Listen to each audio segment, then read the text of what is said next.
ভারতীয় সভাপতি ভিত্তিক সম্প্রদা পাঞ্জাবারি কর্মী রাষ্ট্রপতি পরিমণ্ডল সমীরদা বিজয়দা এবং পাঞ্জাবারি কর্মী তার ভাই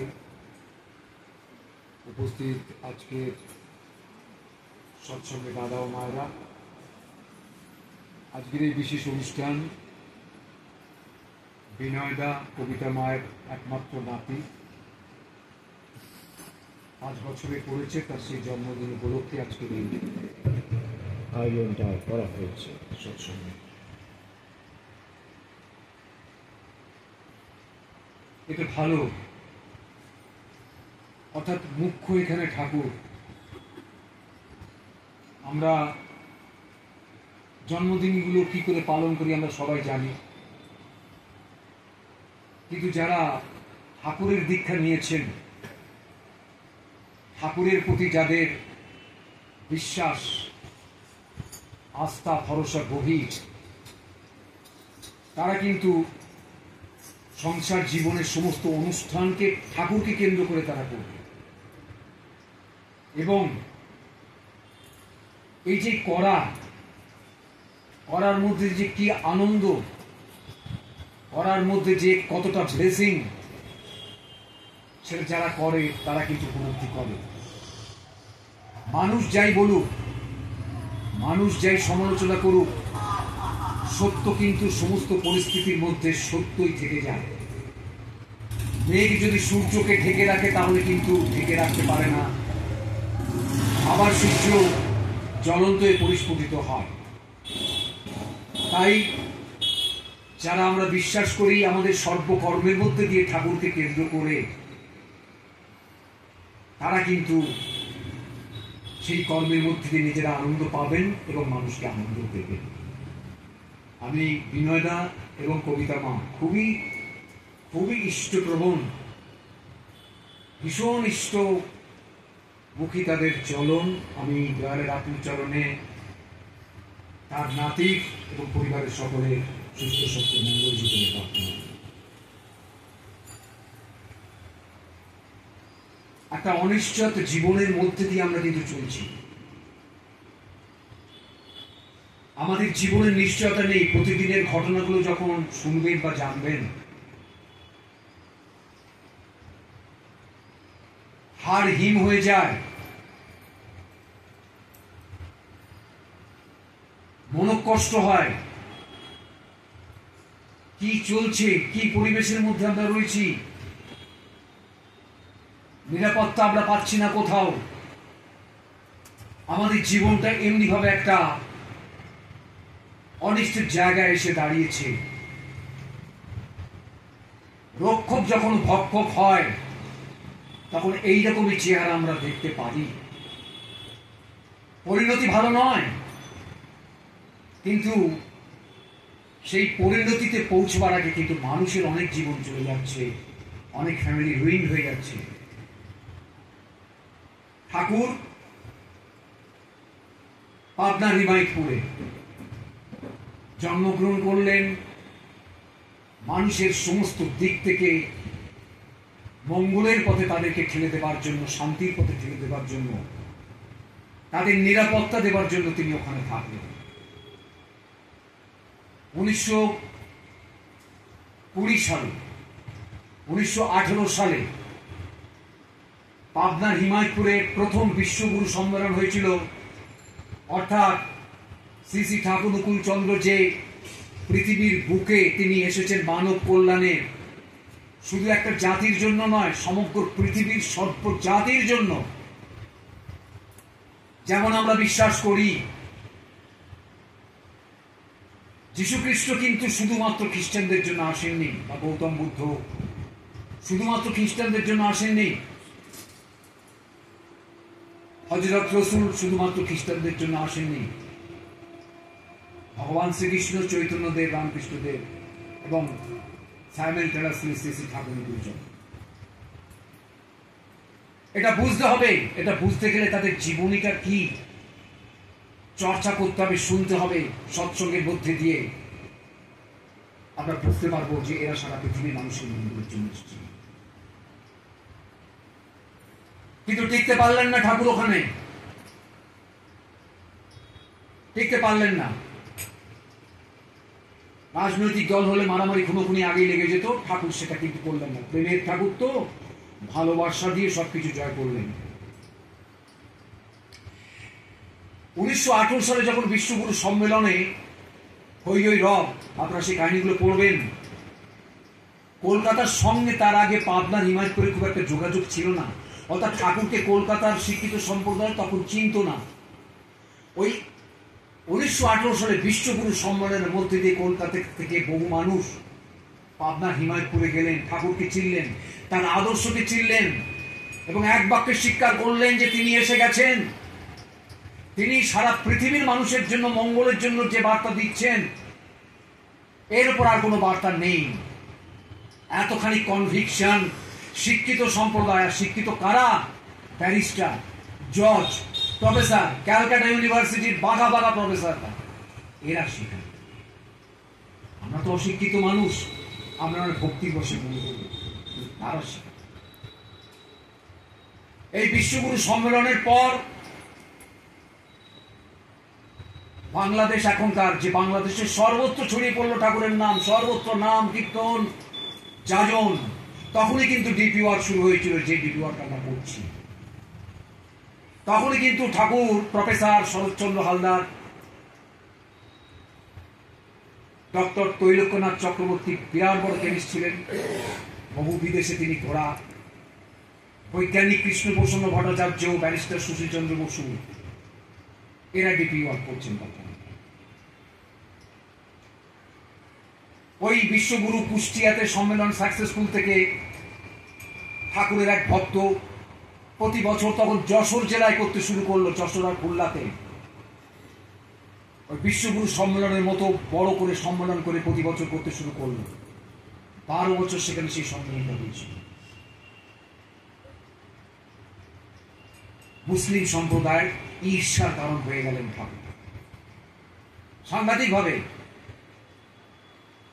তারা সরাসরি বলতো না, কিন্তু ঠাকুরের জনপ্রিয়তা এতটা উঠে গিয়েছিল, সারা পৃথিবীর মানুষ ঠাকুরের কাছে আসছে।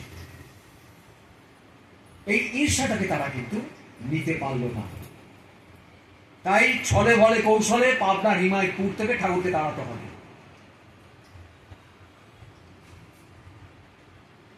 ঠাকুর বুঝতে পারলেন একটা ভয়ানক ষড়যন্ত্র চলছে, এবং ঠাকুর বুঝতে পারলেন যে যে কোনো মুহূর্তে আশ্রমে আগুন জ্বলে যেতে পারে। এই আজকে বাংলাদেশে যে আগুন দেখছেন, সেই আগুন কিন্তু সেখানে জ্বলে যেতে পারে। ঠাকুর একটু ধারণা করেছিলেন, তাই বুঝতে দিলেন না তিনি কাউকে যে তিনি পার্মানেন্ট চলে আসছেন পাবনার হিমায়তপুর আশ্রম থেকে ভারতবর্ষের আরেকটি অঞ্চল, বিহারের সাঁওতাল পরগনা ছাড়িয়ে জোসিটিতে। এটা কিন্তু তারা বুঝতে পারেনি। তিনি কিছুই নিয়ে আসেননি, নিঃস্ব হাতে, একটা পয়সা হাতে নেই, সব ছেড়ে দিয়ে চলে এসেছিলেন। যে সম্পত্তি ছেড়ে দিয়ে এসেছিলেন, 100 বিঘে 200 বিঘের মতো জমি ছিল, আর যা সম্পত্তি ছিল, যা করেছিলেন, গবেষণা ওষুধের, কবিরাজি ওষুধের পুস্তক, ছাপাখানা, কটেজ ইন্ডাস্ট্রি, বিদ্যুৎ উৎপাদন, এইসব যা করেছিলেন তার অনেক ভ্যালু ছিল। সমস্ত ফেলে টেলে দিয়ে তিনি চলে আসলেন বিশ্বজয়ী জীবন। আর যদি উনি 1 বছর থাকতেন, মুসলিম লীগ ওনাকে মারবার চেষ্টা করতেন। কিন্তু ভক্তদের মধ্যে যাতে এটা না জানাজানি হয়, এটা প্রচার যেন না হয়, ভক্তরা যাতে উত্তেজিত না হয় বলে নীরবে তিনি একদিনের ডিসিশনে, কিন্তু সকালে ডিসিশন নিলেন, বিকেলে বেরিয়ে গেলেন। দেখুন, একজন মানে তিনি ভগবান ছাড়া কি বলুন তো, কোটি টাকার সম্পত্তি। আর তখন কোটি টাকার ভ্যালুটা কি আপনারা, তখন এই ভারতবর্ষের বুকে আমি সরকারি কর্মচারী, গভর্নমেন্ট অফ ইন্ডিয়ার রাষ্ট্রতত্ত্ব শিল্পায়নী কর্মচারী, আমরা একটা মাইনেতে ঢুকেছি। 1946 সালে যখন তিনি চলে আসেন তখন ভারত সরকারের একজন কর্মচারী ওই লোয়ার ডিভিশন ক্লার্কের মাইনে ছিল 130 টাকা। সে 130 টাকা নিয়ে সংসারটা চালাতো। তাহলে এবার বুঝুন, সেই 130 টাকা যে সংসারটা চালায়, তাহলে সেই সময় 1 কোটি টাকা ভ্যালুটা কি ছিল? নিঃস্ব রিক্ত হয়ে, কোনো অভিমান নয়, কোনো দুঃখ নয়, তার উপর কোনো অভিযোগ নয়, অথচ প্রতিটা মানুষকে বলেছিলেন তিনি। কিন্তু এই সাম্প্রদায়িক কথা নিয়ে আজকে যে কথাগুলো হচ্ছে, সাম্প্রদায়িক সম্প্রীতি, হিন্দু মুসলিম পীড়িত, কোন নেতা কিন্তু ঠাকুরের কথা শুনল না। ঠাকুর এত সহজ ফর্মুলা দিয়েছিলেন যে কোনো সাধারণ মানুষের যে লেখাপড়া জানে না সেও কিন্তু বুঝতে পারবে। নেতাদের ডেকে বলেছিলেন, যেখানে মুসলমান 70 ভাগ আছে, হিন্দু 30 ভাগ আছে, সেখানে আরো কিছু হিন্দু ঢুকিয়ে 50-50 ভাগ করে দাও, সমান সমান করে দাও। অথবা যেখানে হিন্দু 70 ভাগ আছে, মুসলমান 30 ভাগ আছে, সেখানে আরো কিছু মুসলিম ঢুকিয়ে 50-50 সমান করে দাও, তাহলে দাঙ্গা বাঁধবে না।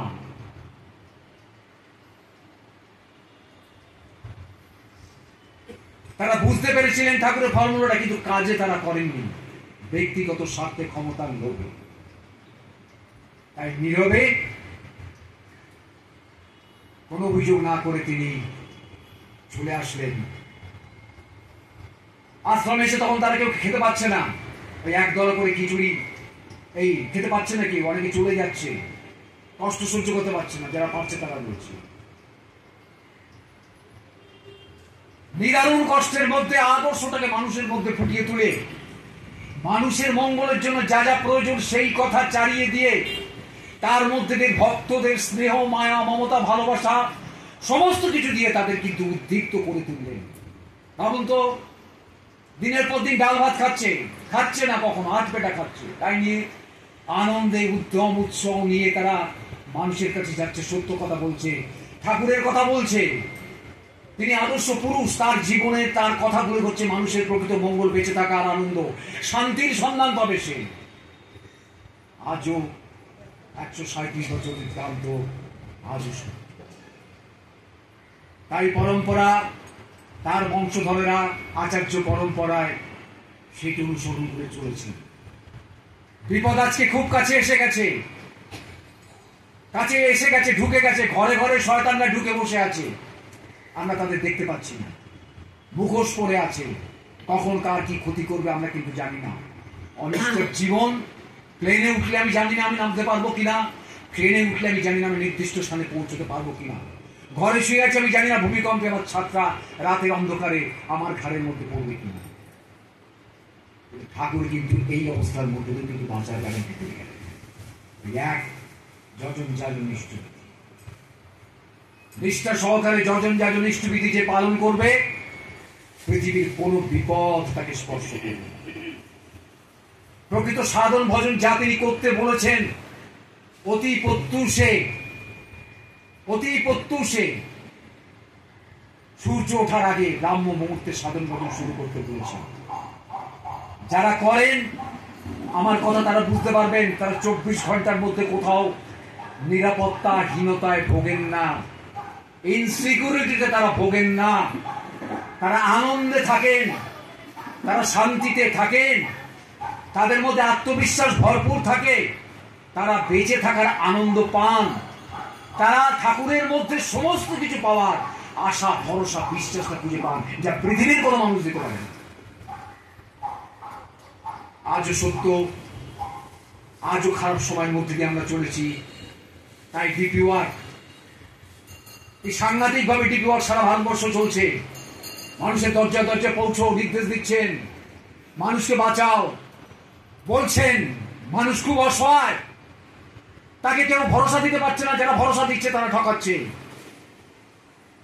এই যজন যাজন নিষ্ঠবিধির মধ্যে একটা মানুষকে ভরসা, আস্থা, বিশ্বাস, ভরসা দেওয়া যায়। তুমি সেই কাজটা করবে, আচার্যদেব বলছেন, পূজনীয় অবিন্দ বলছেন। জগন্নাথের রথের দড়ি আমি যদি না টানি, তাতে জগন্নাথ দেবের কিছু এসে যাবে না। আমি যদি টানি, আমার আজ মঙ্গল, কালো মঙ্গল, সারা জীবন মঙ্গল, মৃত্যু পর্যন্ত মঙ্গল, পরবর্তী 7 জন্ম মঙ্গল, এতটা গ্যারান্টি তিনি দিয়ে গেছেন। তাই তাকে নিয়ে যে থাকার আনন্দ, তাকে নিয়ে যে শান্তি, তাকে নিয়ে যে টেনশন মুক্ত, তাকে নিয়ে যে মানসিক শারীরিকভাবে সুস্থ, তাকে নিয়ে যে আমার বিশ্বাস জন্মায়, তাকে নিয়ে আমার বেঁচে থাকার যে আনন্দ থাকে, পৌরত্ব যেখানে প্রবেশ করে না, তারুণ্য যেখানে উদ্দীপ্ত করে প্রতিটা মানুষকে, প্রত্যেকটা মানুষের মধ্যে দিয়ে, সেই জাদুনের মধ্যে দিয়ে সবাই আমরা উজ্জীবিত হই। আপনারা দেখবেন সৎসঙ্গে যে কোনো কাজের মধ্যে দিয়ে, এই যে দুদিন আগে ডিপ ওয়ার্ক হলো, সকাল থেকে ওই এয়ারপোর্টের মন্দিরে সবাই বসে আছে, কত উৎসব উদ্দীপনা নিয়ে মায়েরা গেছেন, কত উদ্যম উদ্দীপনা নিয়ে শুরু হয়েছে সকালবেলা, সেই রাত্রি 12টা পর্যন্ত তার চলেছে বেশ। কাউকে দেখেছেন হতাশা থাকতে, কাউকে দেখেছেন বিক্ষেপ থাকতে, কাউকে দেখেছেন মনোকষ্ট, শুধু আনন্দ, শুধু হাসি। এই তাকে ধরার মধ্যে দিয়ে পাওয়া যায় এই সত্যটা বাস্তব জীবনে কর্মের মধ্যে দিয়ে যারা উপলব্ধি করেছে তারা ঠাকুরকে আঁকড়ে ধরবে। তাই যে কঠিন সময়ের মধ্যে দিয়ে আমরা যাচ্ছি, তাকে ধরার মধ্যে দিয়ে যদি বেঁচে থাকি, আমার জীবন সুন্দর হবে, শান্ত হবে। এইটুকু বলে প্রত্যেকের মঙ্গল প্রার্থনা করি দয়ালের আতুল চরণে, এবং বিনয়দা, কবিতা মা এবং তাদের পরিবারে তার পুত্র বৌমা এবং প্রার্থনা শেষ করি।